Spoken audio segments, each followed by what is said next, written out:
nosotras vamos a presentar nuestro reto, el cual fue una modelación del movimiento de partículas contaminantes en el aire.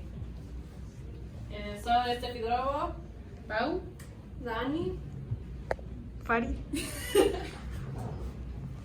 no se me peche. Bueno, principalmente el análisis del reto consistió en definir un objetivo, los cuales eran dos, el general y el específico.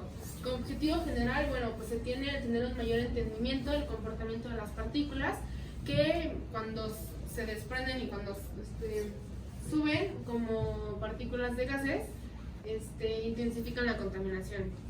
Después, como su objetivo específico, tenemos el modelar el comportamiento para simular gráficamente la dispersión de estas partículas contaminantes. Bueno, el planteamiento del problema. Todo esto se basa que se basa en la Ciudad de México, donde la contaminación del aire es muy alta. Entonces se trata de una época de invierno donde de una casa sale la chimenea, de la chimenea sale la combustión de carbón, creando ahí ya gases de efecto invernadero. Y pues lo que queremos con este reto es simular cómo estas partículas que salen de la chimenea suben a la atmósfera, y por los fenómenos que ya les vamos a explicar más adelante, se quedan en la atmósfera. Ahí se puede ver la ciudad, una imagen de la Ciudad de México y cómo se crea esa capa, donde están las partículas que no pueden salir y son gases contaminantes.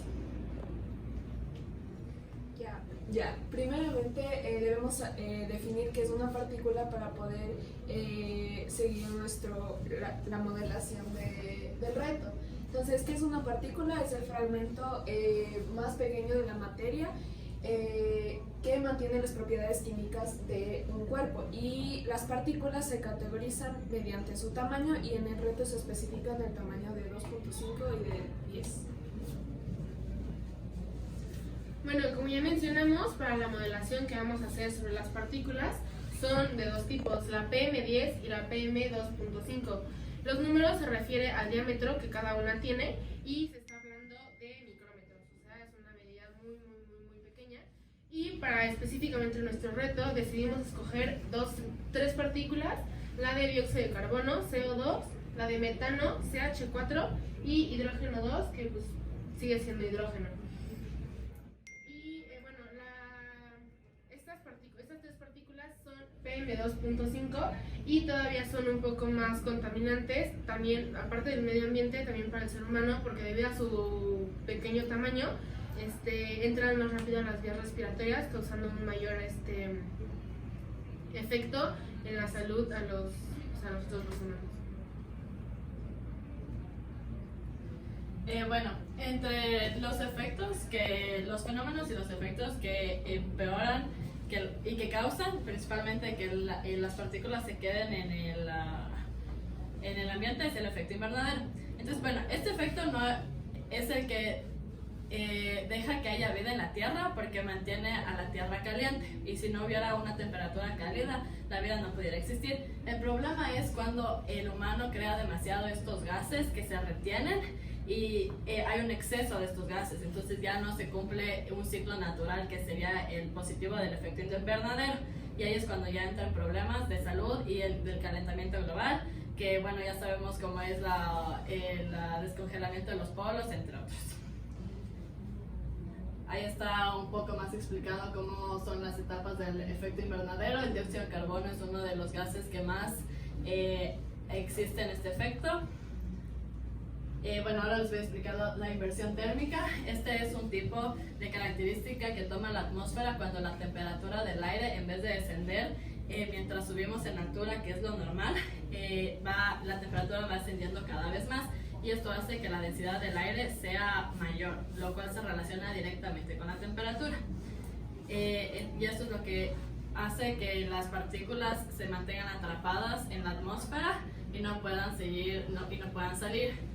Y bueno, ahí es lo que tiene un tremendo impacto en la salud de todos los seres vivos del planeta y a los ciclos naturales.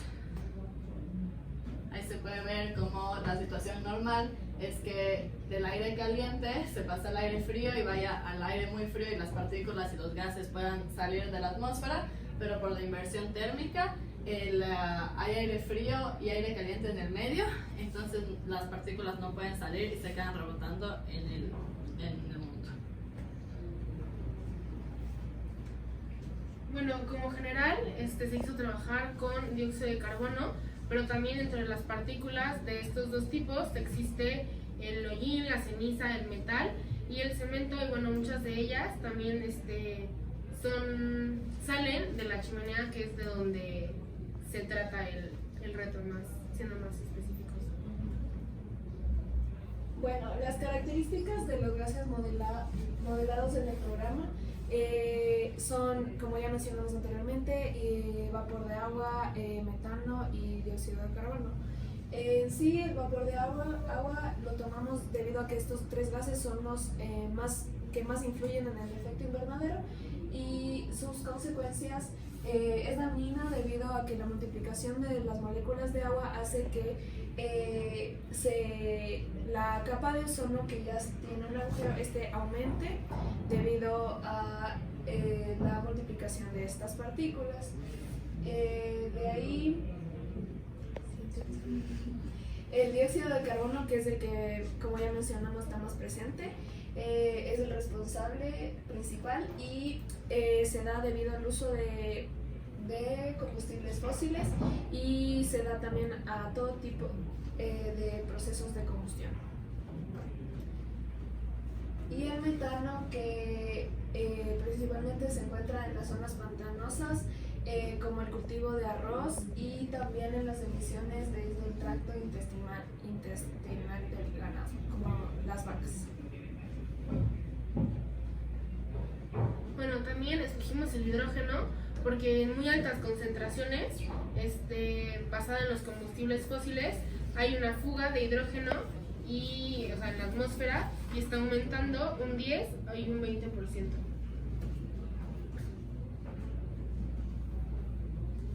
Bueno, previo a la modelación, nos dimos cuenta que aparte de la partícula hay otros factores que intervienen e influyen en el comportamiento, y esto a su vez en el efecto negativo que traen.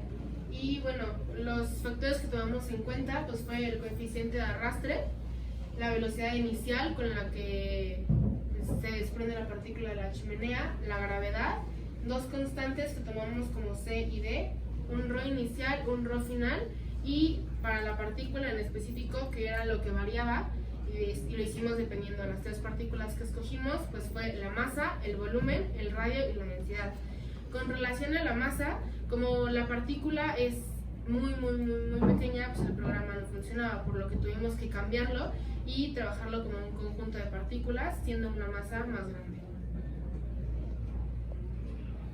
Como ya nos explicó mi compañera, teníamos que, para poder modelar y entender el comportamiento de la partícula, teníamos que entender primero ciertos principios físicos y matemáticos que se nos fueron enseñando a través de todos estos módulos, como las leyes de Newton, cómo se relacionan las derivadas, el movimiento lineal de una partícula. O sea, las partículas, su comportamiento se lo puede entender a través de un movimiento lineal matemático, donde entran la velocidad, la aceleración, el tiempo y la distancia para poder medir las trayectorias. Y bueno, estos son los factores importantes que escogimos, o sea, los que pensamos que más van a influir en cómo desarrollamos nuestro proyecto. Entonces, como ya dijimos, está la masa, la temperatura, la presión. Hay que tener en cuenta que la altura de la Ciudad de México es específica a nivel del mar, entonces su presión también va a ser específica, y esto varía dependiendo de cada ciudad. La fuerza de arrastre, la densidad, la corriente del aire y la gravedad. Para la corriente del aire, el efecto de inversión térmica y el efecto invernadero igual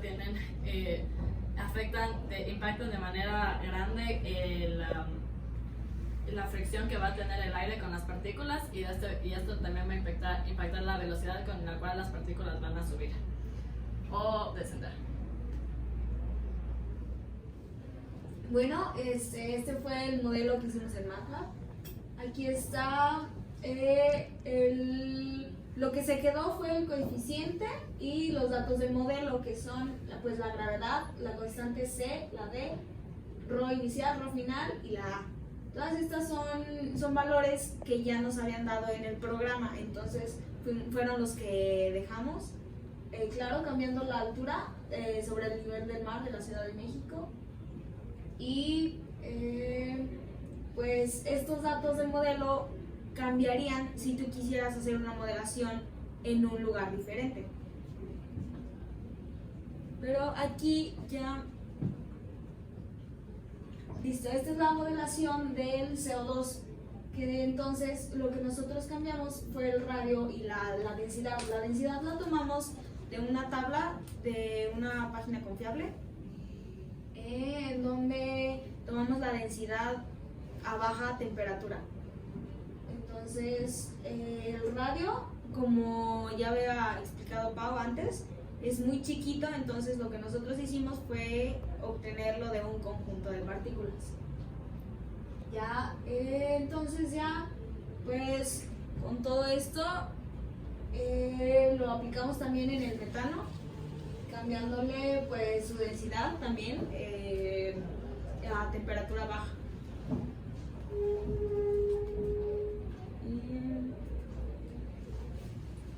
El nitrógeno, así igual, cambiando la densidad. La densidad va aumentando. En el primero, en el CO2, tiene una densidad de 1.977, va disminuyendo. El CH4 de 0.717 y el nitrógeno de 1.25. Entonces ahora, como podemos ver, lo graficó de tiempo y posición. Como se ve, tiene un movimiento oscilatorio que va, al pasar el tiempo, se va hallando el equilibrio. Con mayor densidad se tarda más en nivelarse, y mientras disminuye la densidad, tarda menos tiempo en hallar su equilibrio. También depende del coeficiente de arrastre. Ah, claro, claro. El coeficiente de arrastre tiene un importante impacto aquí, porque si el coeficiente de arrastre es mayor y la densidad es relativamente chica, si es mayor, pues no va a poder elevarse. Y si el coeficiente de arrastre es menor, va a dispararse. Ya. Bueno, esta es la explicación de cómo hicimos la maqueta. Entre los materiales que usamos, la mayoría, en un 90% son reciclados. Usamos cartón corrugado, espuma rosa, esto sigue siendo cartón corrugado, botellas para reciclar y algodón. Para simular el humo que sale de la chimenea, usamos incienso, que como pueden ver sube y es atrapado se queda atrapado en la atmósfera, y de lo que el algodón estaba completamente blanco, se va cambiando de color simulando la contaminación que el humo y las partículas producen. Y eso es la simulación del efecto térmico, inverso térmico. Entre los factores que afectan la condición del aire es la quema de pirotecnia, las emisiones de gases industriales, la quema de carbón, la emisión de gases por el flujo de medios de transporte y medios de transporte que tengan motores de combustión. Las partículas contaminantes, como ya hemos mencionado previamente, son el polvo, el hollín, la ceniza, el metal, el cemento, y los gases más fuertes como el metano, el CO2 y el hidrógeno 2. Se simula que la maqueta está de noche y que es invierno, por eso los árboles son blancos, son especificaciones del reto. Y también es en la noche, porque en la madrugada es cuando más frío está el día, y ahí es cuando empiezan a subir las partículas y deberían poder salir de la atmósfera, pero por todos los efectos, los fenómenos que ocurren, se quedan atrapadas. Bueno, como conclusión, nos dimos cuenta de todo lo que involucra una modelación. Hablando de esto, que desde una ecuación podemos partir hacia un modelado tan simple pero avanzado y gráfico, donde se puede ver el comportamiento de las partículas. También nos dimos cuenta de la importancia y nos sensibilizamos un poco de todos los factores que involucran el efecto invernadero y cómo es que actúan las partículas. Entonces las conclusiones también es que concluimos cómo podemos predecir el comportamiento de algo a base de modelos de softwares, diferentes softwares, y el entender cómo pequeñas variables pueden afectar a un resultado grande, entonces se puede predecir así comportamientos. Bueno, como soluciones también encontramos que la biomimética, las aplicaciones de la biomimética es muy importante para todo lo que es el efecto invernadero, ya que se está simulando cómo los corales absorben el CO2 del océano, o sea, y lo usan para sus procesos biológicos. Y del mismo modo, la textura de los corales permite que la vida marina pueda estar naturalmente. Entonces lo que se está haciendo es simular todos estos comportamientos de los corales para materiales inteligentes de concreto, los cuales se van a usar en ciudades costeras en ciudades costeras donde normalmente en todos los malecones, cuando se construye con concreto normal, se ve como la vida marina tiene un decaimiento completo. En cambio, si se usa este material inteligente, va a ayudar a que se absorba el CO2 de la ciudad y la vida marina pueda seguir continuando normalmente. Otra de las soluciones que estábamos pensando relacionándolo con biotecnología es que en todo esto de estos programas de reforestación se puede modificar alguna parte del ADN de las plantas para que puedan absorber mayores cantidades de CO2 al momento que hacen la fotosíntesis. Así menores cantidades de árboles nos van a ayudar a tener mejor calidad de aire.